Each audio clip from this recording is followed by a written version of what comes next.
Gadis ini menemukan sarang telur angsa yang besar. Lingkungan sekitarnya baru saja dihancurkan oleh manusia. Angsa yang mati pun mati, dan yang kabur pun kabur. Sang gadis dengan cepat mencari kantong kain, dan memasukkan telur angsa itu dengan hati-hati. Lalu membawanya pulang ke rumah. Tapi bukan untuk digoreng. Sang gadis membungkus telurnya dengan baju, lalu memasukkannya ke dalam lemari. Di saat ayahnya sedang bekerja, dia diam-diam mengambil lampu ayahnya, lalu menyalakan lampu tersebut, dan meletakkannya di bawah lemari. Inkubator sederhana pun selesai dibuat. Melihat senyuman sang gadis, aku curiga kalau dia mau makan bebek bakar. Keesokannya di saat sang gadis sekolah, anak angsa itu akhirnya menetas dari telur. Di malam hari dia diam-diam pergi ke gudang, membuka lemari itu dan melihat makhluk yang sangat lucu. Dia pun semakin ingin memelihara mereka. Keluarganya dengan cepat menyadari bahwa si gadis itu menghilang. Lekas keluar rumah untuk mencarinya. Terakhir mereka menemukan dia di gudang dan sedang tidur. Di sekelilingnya dikelilingi oleh sekelompok anak angsa yang baru saja keluar dari inkubator. Sang ayah menyelimutinya dan bersiap untuk pergi. Tetapi sang gadis itu kebangun. Dia melihat ayahnya dengan penuh harapan, ingin memelihara mereka. Ayahnya tidak tega untuk menolaknya. Keesokan pagi, sang gadis memindahkan mereka ke dalam rumah, memberi mereka makan seperti ke anak bebek. Ayahnya turun lantai sebelum anaknya berangkat sekolah, dan dia mengingatkan ayahnya, berikan makan tiap 2 jam sekali. Ayah melihatnya meja yang penuh, hanya bisa mengiyakan anaknya. Seekor anak angsa itu pun mematuk jenggotnya. Tidak bisa apa-apa, sang ayah menemukan administrasi hewan. Setelah memperjelaskan situasinya, orang itu menyatakan bahwa itu agak repot, dan berkata setelah beberapa hari akan datang ke rumah untuk melihat. Sang gadis dan anak-anak angsa itu berinteraksi dengan sangat baik. Anak-anak angsa itu menganggap sang gadis sebagai mama, mengikutinya dari belakang. Kedua kaki berlari beserta bayangan. Ada 1 ekor yang tidak sengaja ketinggalan dari kelompok. Sang gadis membawa mereka bermain di rerumputan. Para anak angsa tetap mengikutinya dari belakang. Itu membuat sang ayah merasa aneh. Malam hari, petugas dari administrasi hewan datang ke rumah. Berkata memelihara angsa liar itu ilegal. Bila ingin memelihara mereka harus memotong sayapnya. Tidak boleh membiarkan mereka terbang. Dia berkata sambil memegang gunting kuku. Menangkap 1 ekor anak angsa, melebarkan sayapnya, dan dia bersiap menggunakan gunting kuku, memotong sayap anak angsa itu. Untungnya si gadis langsung bertindak. Ayah langsung membawa laki-laki itu keluar. Sang gadis juga langsung memeluk anak-anak angsanya, dan memindahkannya ke kamar mandi.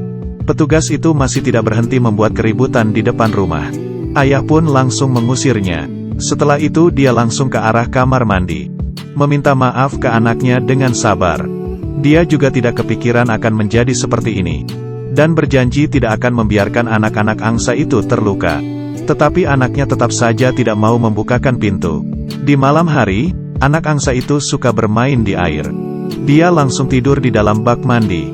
Dan masih ada 1 ekor anak angsa lari ke atas kloset, dan terpeleset ke dalam air.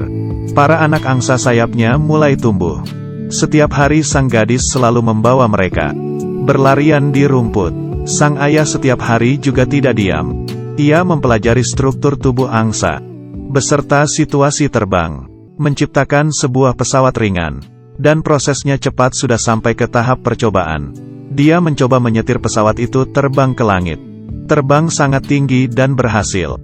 Membuat orang yang tidak bisa membantunya juga ikut senang. Di saat mendarat itu lebih menghabiskan energi di kaki. Harus mengontrol saat menginjak tanah. Para angsa setiap hari bertambah besar. Pesawat sang ayah juga sudah banyak diperbaiki menjadi lebih bagus. Tidak hanya bisa duduk di pesawat, tetapi juga ada ditambah roda. Penerbangannya pun berhasil. Di malam hari dia mencari anaknya, mengatakan tentang pemikirannya. Dia ingin menggunakan pesawat untuk memindahkan para angsa. Biarkan mereka mengikuti naluri.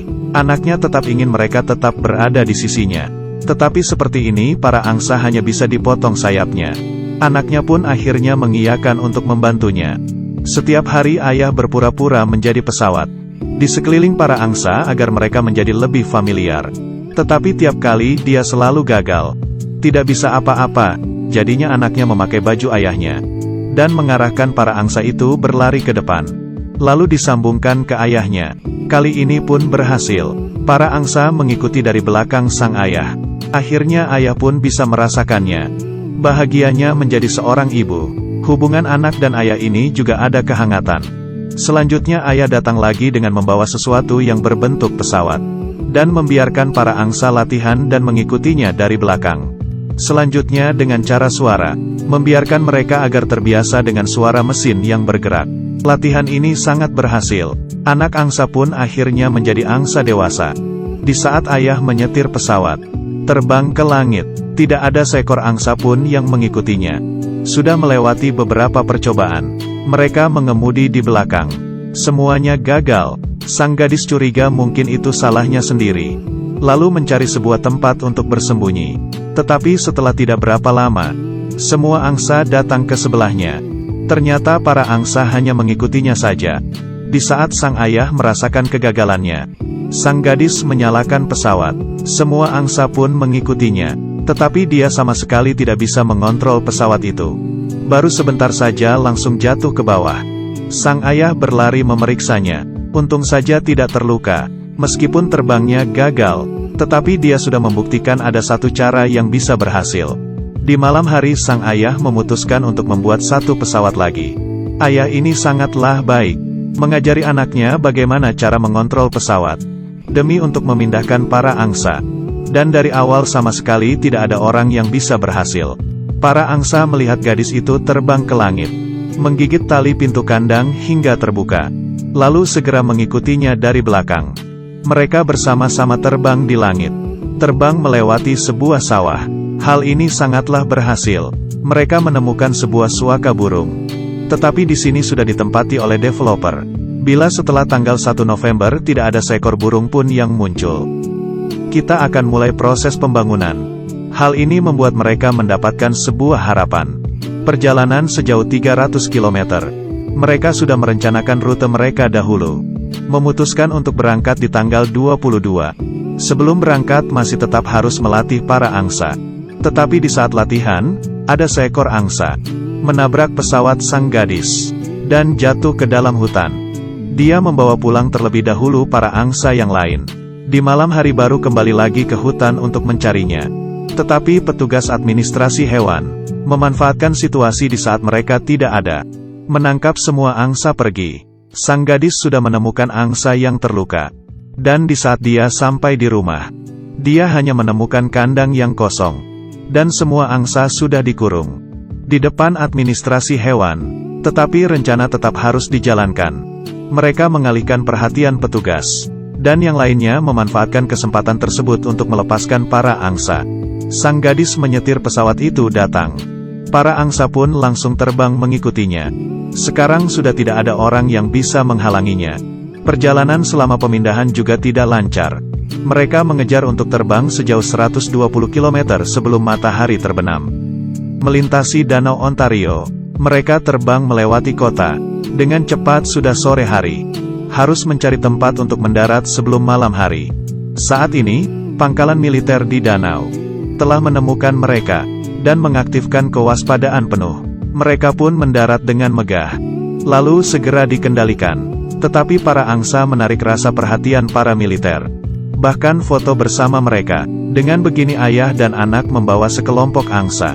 Berita tentang pembobolan pangkalan dengan cepat dilaporkan oleh tim media. Mereka juga mendapat perhatian dari masyarakat. Di perjalanan terbang mereka, mereka juga bisa menikmati pemandangan indah alam. Dengan cepat mereka bertemu dengan sekelompok angsa liar. Para angsa dengan natural melewatinya. Sang gadis juga menyadari pemburu di tepi sungai. Di saat mereka menembak para angsa, sang gadis menyetir pesawatnya dan beristirahat di sini. Seorang wanita mengetahui tentang cerita mereka dan memberikan mereka bantuan. Keesokannya sang gadis memanggil para angsa. Mereka sudah mau berangkat lagi. Tetapi tidak berapa lama, di depan muncul kabut tebal. Mereka hampir menabrak gedung tinggi. Untungnya mereka berhasil kembali ke jalan yang benar. Dan para pecinta burung disuaka. Dengan developer melancarkan konfrontasi yang sengit. Dan sekarang jarak mereka ke tujuan hanya tinggal 20 km. Tetapi pesawat Sang Ai tiba-tiba muncul suara rusak, dan langsung jatuh ke sawah. Sang gadis dengan cepat mendarat dan pergi memeriksa. Untungnya bahu ayahnya hanya terkilir. Tetapi perjalanan selanjutnya, hanya bisa bergantung kepada dia saja. Sang gadis terbang melewati kota kecil. Orang-orang di kota kecil itu melambaikan tangannya ke mereka. Pemandangan di sepanjang jalan tidak bisa mengecewakan orang.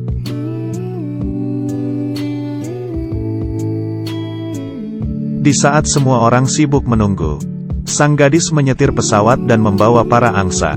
Semua orang langsung minggir memberikan mereka jalan. Kesempatan developer pun gagal. Para angsa langsung mendarat di danau. Di sini sudah menjadi rumah baru mereka. Film ini didasarkan pada kejadian nyata. Kita tidak bisa membayangkan tanpa adanya burung. Dunia ini akan menjadi seperti apa. Dan aku juga sungguh berharap, di langit biru yang sama, adalah rumah bagi manusia dan burung. Bukan hanya untuk manusia, tetapi juga untuk masa depan yang lebih baik.